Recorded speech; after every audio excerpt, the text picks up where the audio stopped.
Monique and Jocelyne, you've inspired us all with your hard work, your convictions, and your courage on and off the ice.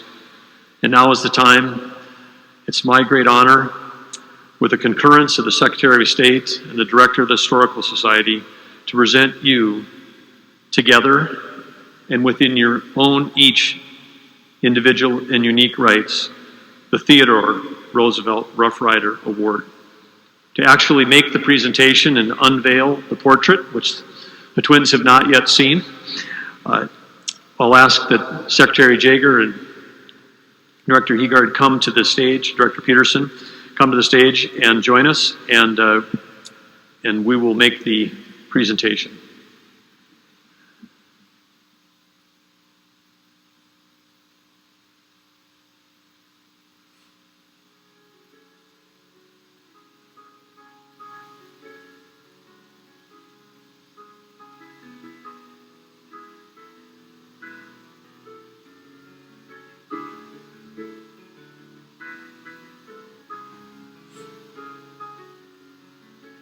The official description on these awards read, an honorary rank of colonel in the North Dakota Rough Riders was established during the 1961 Dakota Territory Centennial as North Dakota's highest civilian honor. The award recognizes North Dakotans who've been influenced by the state in achieving national recognition in their fields of endeavor, thereby reflecting credit and honor upon the North Dakota and its citizens. At this time, we'd ask the Secretary and the Director to please reveal the portrait.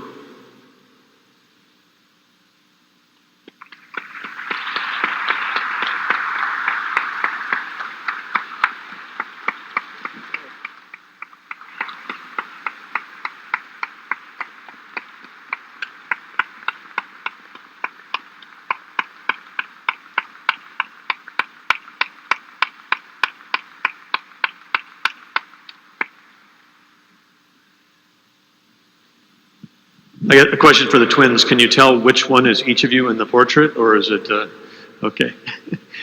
But we're excited.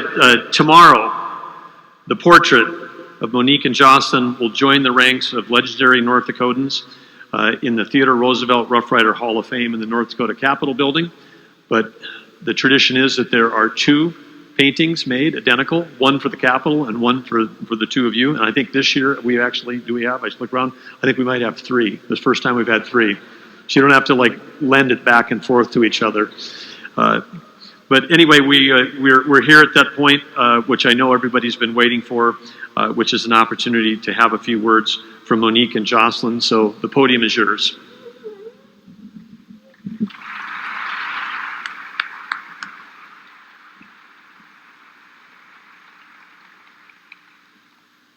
This is the longest I've gone without going to the bathroom in a really long time. But I'm going to make it. First and foremost, I just want to say thank you to Governor Burgum, the state of North Dakota, and for putting this event on. And Jody and the Ralph, whenever Monique and I have emailed you, texted you, you always respond, and you're probably wondering what we're asking for next. But thank you for this event, but also thank you for giving us a home to train and play, not just while we played for the University of North Dakota, but beyond our college career. Monique and I skated. I don't even want to add up the hours of ice time that we logged here, just the two of us, or with a spare goalie or a couple extra teammates that would come on the ice with us.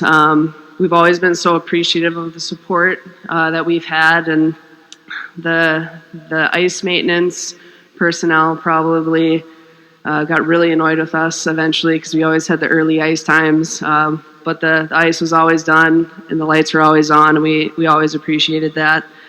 Thank you for everyone coming here today. And like David said, our humbleness might be our greatest strength and greatest weakness, so sitting up here accepting all this praise is really uncomfortable for us. But thank you all for coming here to celebrate this award. And Coach Stafford, Doc Hacker, who doesn't have Facebook, so she's not watching this live, and David and Governor Burgum, thank you for the kind words. You all know us in a unique way that many people don't, and so your words mean a lot to us. Very few people know the hours and the adversity that we've gone through, and there are a select few who know the ups and downs and know the downs really well, and you guys have always been there every step of the way since you've known us. If there's one thing I've learned throughout our career, we obviously didn't get here on our own, and many of you have been a part of our journey, our career throughout, when we were really little to when we retired. We have coaches, teachers, trainers, we have teammates, family, and friends here today, and community members who have supported us throughout the years. We've traveled the world. We've accomplished sport's most coveted prize, an Olympic gold medal. We've achieved our childhood dreams. And after all of it, after all the wins and losses, the planes and bus rides, we've always come back home to North Dakota. Growing up, we played on boys' teams because we didn't have an option to play on girls' teams. We would try out for boys' teams. There was never a spot guarantee, let alone for two of us. But I believe we have some coaches here, Tony, Brandon, and Kelly. Thank you for always giving us an opportunity to just be our best. We realize how special that is and how unique that is, and not everywhere does every girl get that opportunity in a situation like we had. And so I want to express a special thanks for our youth coaches who just always gave us an opportunity. From the English Coulee to the Olympic stage, we took all of those opportunities and ran with them, big and small. Didn't matter, if it was with a Team USA jersey or if it was open puck that Jock was probably going to bury us in the snowbank in the freezing cold. We ran with every opportunity that came our way, and it shaped who we were, learning how to play on the English Coulee without parents telling us what to do, without coaches barking orders at us. Like Coach Stafford said, we played because we loved it and we enjoyed it.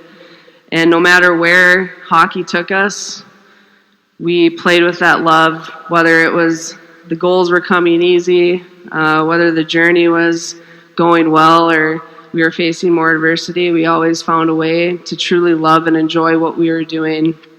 And I think that's ultimately why we've been able to do what we've done for as long as we have.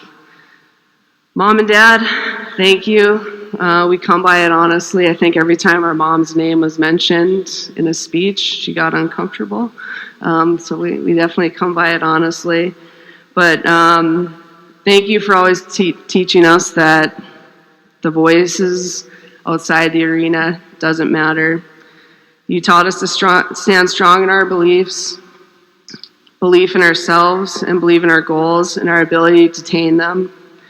What anyone else really thought never really mattered to us. We always wanted to make you proud, but we never felt like we needed your approval. And that is a gift, and as a parent today, I know how special that is. We just really played because we loved it. We always knew we had your support, whether you were in the rink or not. We have 4 older brothers, and we had a lot of big games where we didn't have our mom and dad there. And I think that really just taught us that we weren't always the most important people in the room or in the family. But whether you were there or not, we knew we always had your support, and our brothers. Whether you guys were there or not, we knew you were always cheering us on. In the gold medal game, I like to tell this story because I think the reason we are the way we are is because we always expected the most out of ourselves. And after the gold medal game, the first thing my dad said was, "You could have had 2." And I was slightly irritated by the comment, but then I saw the game on replay over a year later, and it turns out he was right. I should have had 2. I saw the play, and you're right. I definitely should have had 2 goals that game. You guys always expected us to compete. Dad, you brought the intensity. You still do. And Mom, you showed us what it meant to compete with yourself as you competed in 26 marathons after having 6 kids.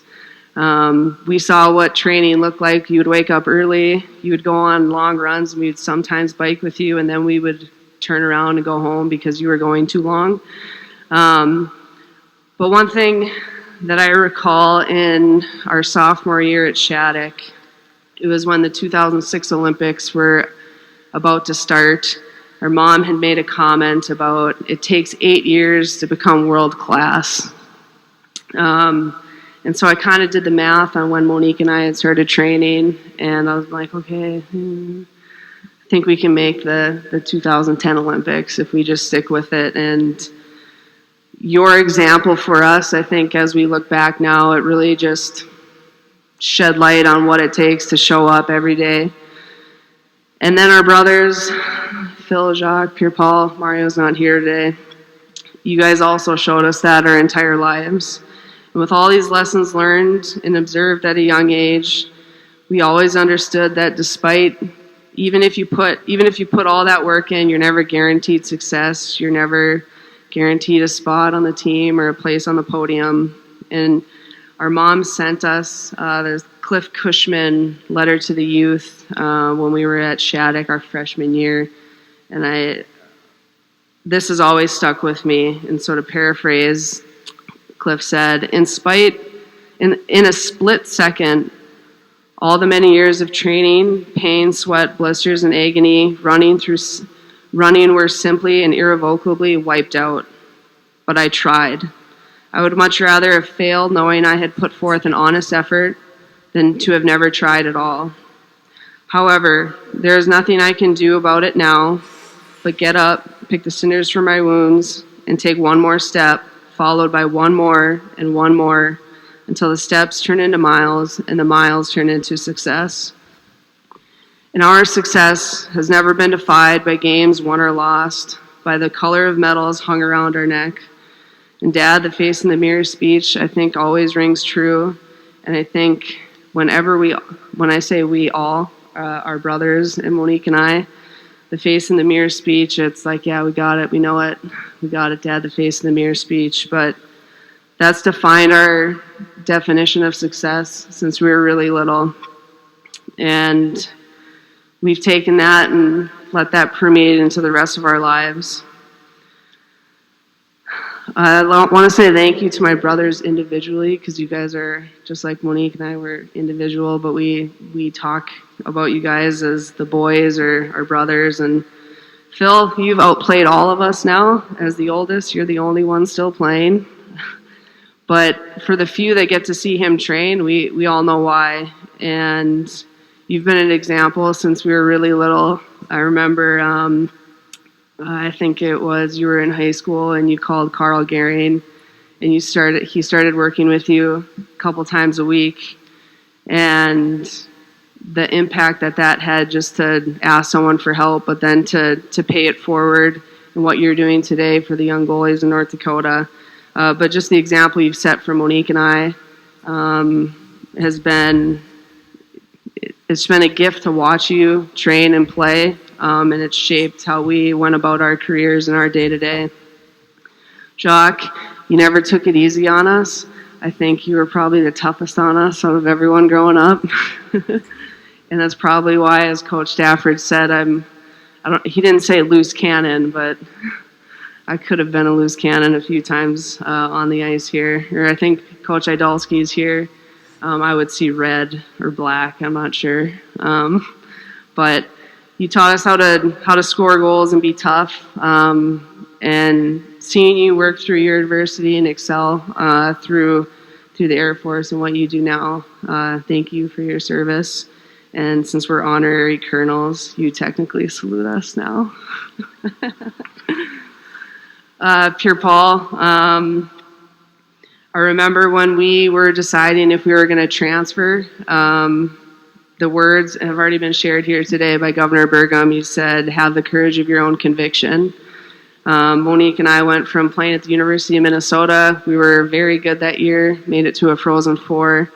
and decided we were going to transfer to, at the time, one of the worst teams in the country at the time. And we turned it around with the staff here, with the players that were brought in. Paul, I'll just never forget the conversations we had and the belief that you had in us, but also how you helped us believe in ourselves. Mario is not here today, but I remember our dad always talking about how Mario rallied the troops in the room and was just a leader. He was a guy that all of his teammates wanted to be around, and I guess we tried to be like all of you guys in that sense, and we try to take a piece of all of our brothers and make that the best part of our game. So I have all these notes on my list, and then I get to a few people and I just have their names because I really wasn't sure what to say. But Anthony, Monique's husband, there are very few people who know what training looks like day in and day out, and you literally took our game to another level, and without you, I'm not sure we have gold medals or we have the impact that we have in the games that we played. It's very rare to be at the end of your career and be getting better and playing the best that we've played or we had played, and Anthony had a big part in that. Brent,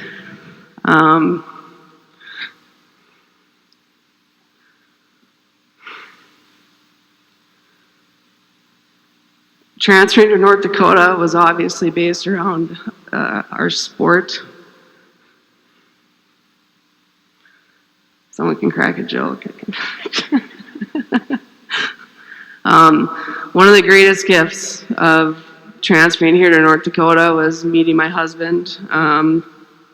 And there are very few people in life who I would say are willing to do what Anthony and Brent have done for Monique and I. They've sacrificed just as much as we have, and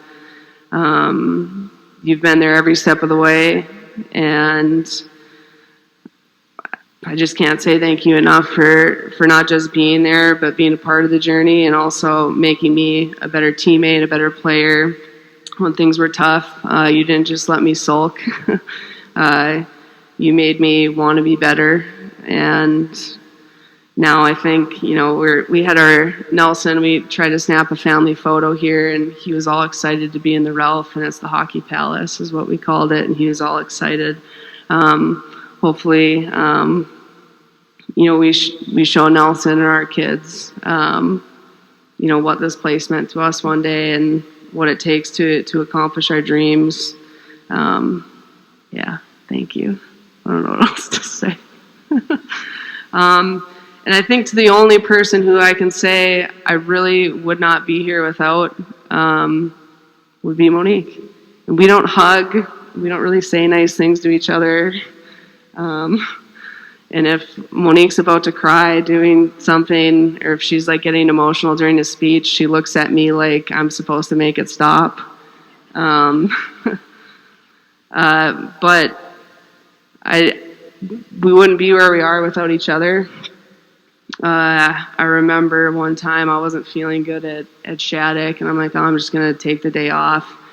And Monique goes, well, I'm going to go get the training in, and then I'd show up 5 minutes later because that's the type of accountability we had. Every step of the way, we've challenged each other to be our best. We've said things in not the nicest way to each other, that we'd only say to each other and never a teammate, but it's the expectation that we were going to be our best every single day, no matter what we were doing, and we held each other to that standard since we were little to even now. Workouts get competitive for some stupid reason. So thanks and congrats. I think you're technically 45th and I'm 46th, but Governor Burgum did call me for the award, so just saying. So as I look back on our career, although we didn't play for anyone's approval, I hope that we've made you all proud. I know that we put our best foot forward every single day. We tried to be the best we could be the best teammates we could be be the best community members, classmates, friends that we could be, and make a difference along the way. But like in sports, life, when your journey comes to an end, the awards and the accolades will not be mentioned, but how you treated others and made a difference will be the most important part. So I hope that, yes, hockey has given us this amazing platform, but how we've impacted the people around us is what matters most, and I hope that's what people remember. So thank you all.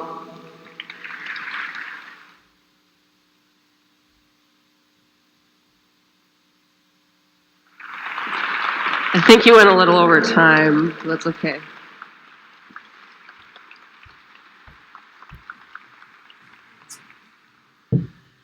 So as we were getting our speeches ready, we made sure to cross-reference everything to make sure I wasn't just going to come up here and then say the same thing over again to spare you all. And we came prepared, as sometimes we've gotten a few awards and then we show up to an event and then realize, well, this is a big deal. We probably should have prepared a little bit more, but today we were prepared knowing today is a huge honor for us, and appreciate everybody that's taken time out of their busy schedules to be here. Jocelyne mentioned earlier to Governor Burgum how we think it's fitting that we receive this award, or receiving it this year as opposed to last year, with our retirement, me adding another one to our family, and just where we're at in our lives. I think it's almost fitting we had to wait a year to get this. And as Jocelyne mentioned, so last year Governor Burgum called Jocelyne on a Friday afternoon, usually when we're about to head out to the lake, and she walks into the house to come get me, and she goes, Governor Burgum's on the phone. I can't repeat what I said. It was a swear word, but I go, you liar. She goes, no, really, he's on the phone. So when Governor Burgum called, it was obviously an honor, but we appreciate you being the one to announce that we got the award, and to receive that call from you was a very a big honor for us. So now, whenever Jocelyne and I do speaking engagements, we usually talk about our siblings and our age range, and since our parents are here tonight, I figured it would be fitting for you guys to hear the reaction that we get whenever I say our age range. Usually gets a pretty good grasp from the crowd. So right now our ages are 32, 33, 34, 35, and 36. As parents now, I realize how crazy that is, slightly irresponsible.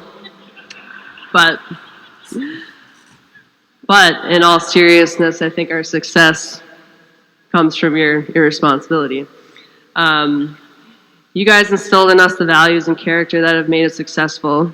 Yes, we were talented and gifted, but we always believed we were successful because of our unwavering pursuit to improve every single day in all aspects of our lives. You exposed us to many different things athletically that allowed us to figure out what we truly love to do. But in that, we also figured out what we didn't love to do. And we always had to finish the season out, even if we didn't want to do whatever it was we were doing at the time. So whenever Joss and I would go to dance lessons, sometimes we'd be pretending to sleep in the car so we wouldn't have to go. It never worked. We always had to go in. Or going to swim practice, where we learned how to swim the laps, literally and figuratively. That was the one sport we probably pulled on the lane lines all the time and cheated a little bit. But you always taught us to finish what we started.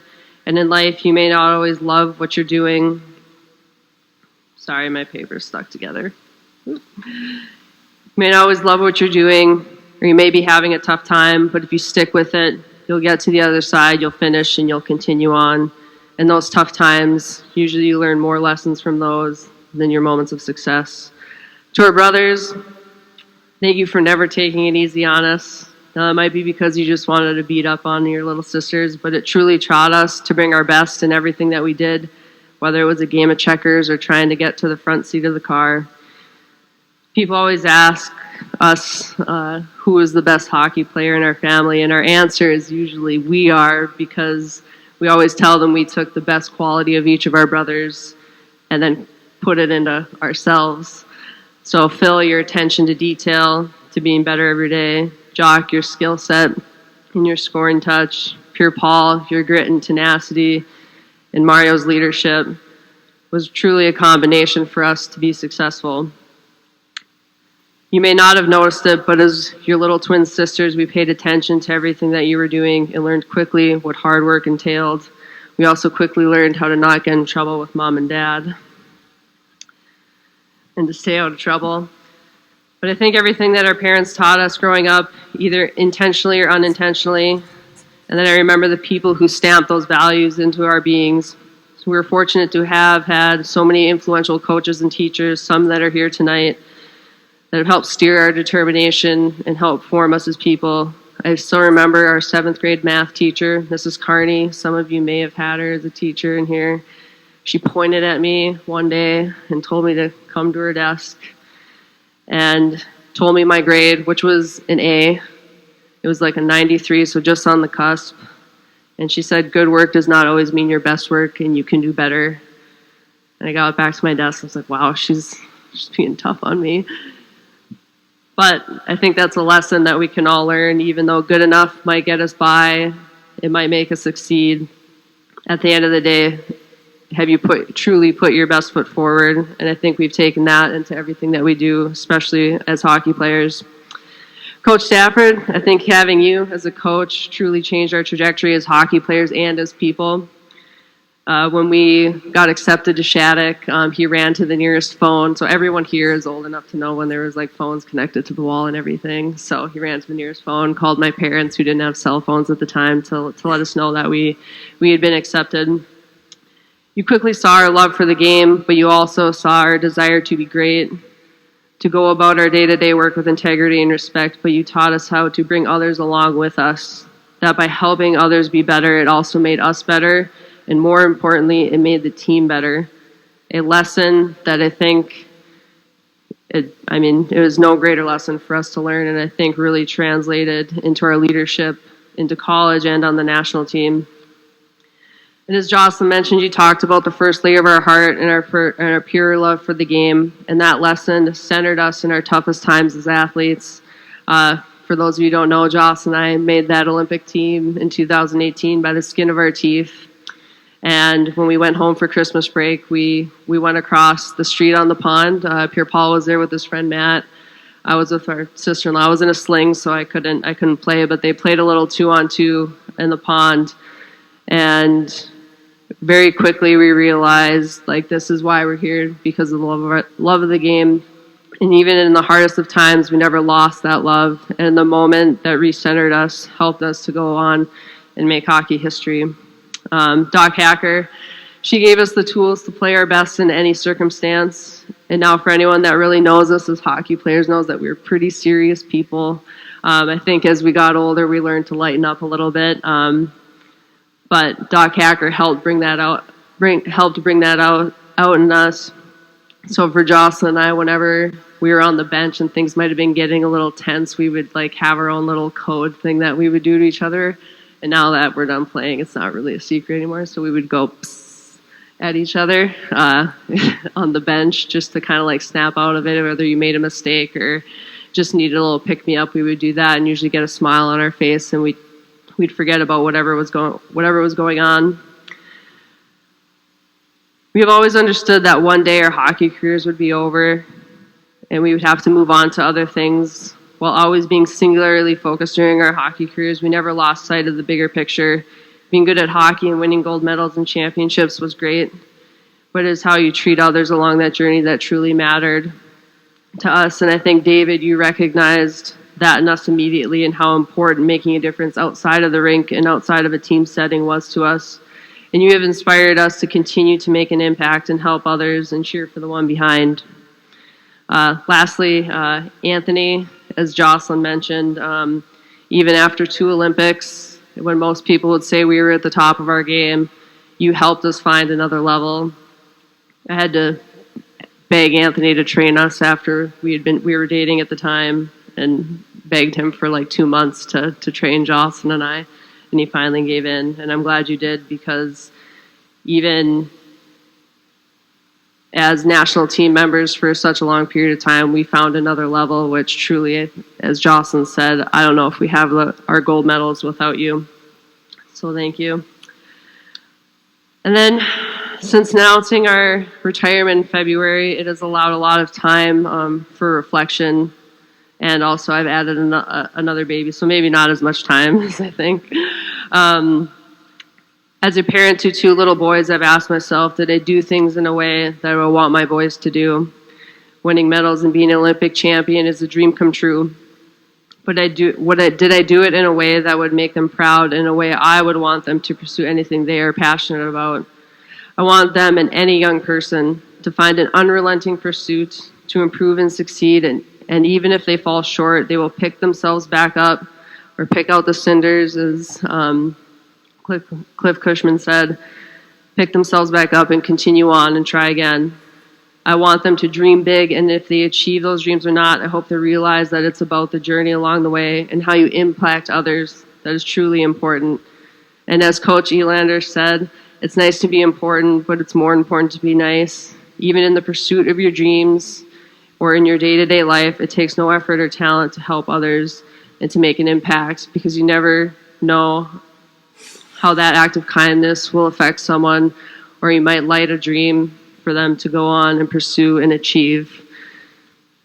So I just want to say thank you to everybody. Oh, I did not put this in my notes, and now I almost forgot to say it because I didn't want Jocelyne to see what I wanted to say about her. I'm not going to cry, and then I won't look at you to make it stop. I don't think Jocelyne and I have the medals that we do or the success that we've had without each other. We've always, as you can tell, we always speak in we and plural, because that's just how our lives have always been. It's been intertwined in everything that we do, and we always assumed that twins were like us, and then quickly realized that not all twins get along, and not all twins are best friends and have the same friends, but we have a special bond that has brought us all over the world, that has helped us achieve our goals and our dreams, and then even our greatest sorrows and losses. But we've always found a way to move forward and to be better. And Anthony and Brent, we appreciate that you guys don't mind that we call each other like 5 times a day, even though we see each other every day. And you guys deserve a thank you for that as well. But again, thank you everybody for being here tonight. Even if we didn't mention you, everybody that's here, that's been a part of our journey in some small way or in a great way, we appreciate everyone's support. It might not always be visible for us, but it's always felt. And so thank you. Yeah, that's all I got.